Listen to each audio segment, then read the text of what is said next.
The community damage we saw at West was the worst of any chemical accident in the CSB's history. Some of the hardest hit buildings were public schools. The intermediate school that was very close to the explosion site was completely devastated by blast and fire. And when our investigators visited, even with urban search and rescue, there was almost no part of that building that could be safely entered.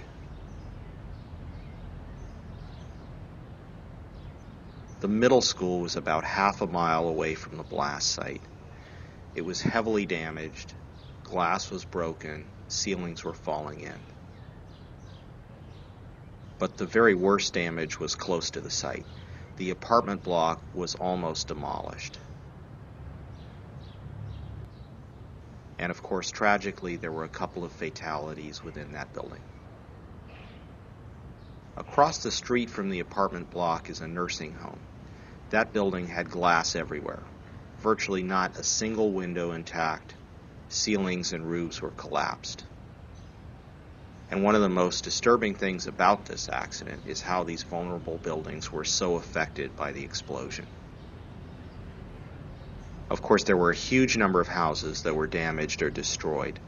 Close to the blast site, damage was the most severe.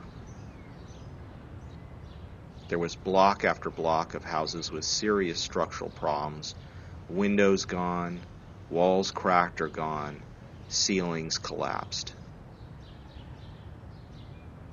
A lot of these houses are going to have to be torn down and rebuilt. The site itself was really pulverized by the accident. There's very little there except rubble and twisted metal. Across the street from the site, there was a playground with basketball courts and tennis courts, and that showed some of the most severe blast damage. Had the explosion occurred during the day when children and staff were present at the schools, the impact of this accident certainly could have even been worse than it was.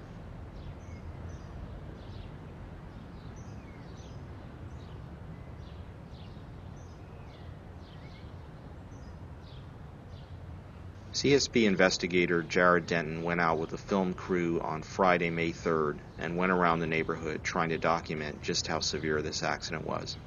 And this is some of the footage he obtained. I'm CSB Managing Director Daniel Horowitz. Thank you for watching.